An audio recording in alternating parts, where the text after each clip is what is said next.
Hello friends, இன்றைக்கி நம்ம சேனலில் என்ன வீடியோ பார்க்க போகிறோன்னா கோதுமை மாவு வச்சு இன்ஸ்டண்ட்டாக செய்யக்கூடிய ஒரு ஸ்வீட் ரெசிபி தான் பார்க்க போகிறோம். வாங்க வீடியோக்குள்ளே போகலாம். இந்த ஸ்வீட் ரொம்ப டேஸ்ட்டாக இருக்கும், ரொம்ப ஈஸியாக செஞ்சிடலாம். நீங்களும் ட்ரை பண்ணி பார்க்கணும்.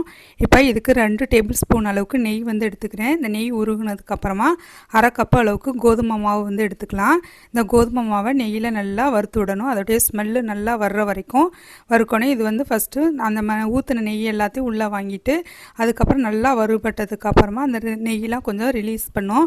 அந்த அளவுக்கு நம்ம இதை வந்து வறுத்து எடுத்துக்கலாம். இப்போ நம்ம எந்த கப்பில் மாவு எடுத்தோமோ அதே கப் அளவுக்கு நாட்டு சக்கரை வந்து எடுத்துக்கிறேன். இப்போ 1.5 கப் அளவுக்கு தண்ணி ஊற்றி நல்லா கொதிக்க மட்டும் வச்சு எடுத்துக்கலாம். இதுக்கு பாகு எதுவும் தேவை கிடையாது. இப்போ இது இன்னொரு அடுப்பில் வந்து கொதிக்க வச்சுருக்கேன். இப்போ மாவு நல்லா வறுத்ததுக்கு அப்புறமா நம்ம கரைச்சி வச்சுருந்த நாட்டு சக்கரை தண்ணியை கொஞ்சம் கொஞ்சமாக ஊற்றி நல்லா மிக்ஸ் பண்ணி எடுக்கணும். மிக்ஸ் பண்ணி இந்த மாவு வந்து பாத்திரத்தில் வந்து ஒட்டாத வரைக்கும் நம்ம கிண்டி எடுத்தோம்னா நம்மளுடைய இன்ஸ்டன்ட் ஸ்வீட் ரெசிபி வந்து தயாராகிடும். ரொம்ப ஈஸியாக செஞ்சிடலாம், ரொம்ப டேஸ்ட்டாகவும் இருக்கும். நீங்களும் உங்கள் வீட்டில் ட்ரை பண்ணி பார்த்துட்டு எப்படி வந்ததை மறக்காமல் கமெண்ட் பண்ணுங்கள். இப்போ நமக்கு ஸ்வீட் ரெசிபி தயாராகிடுச்சு.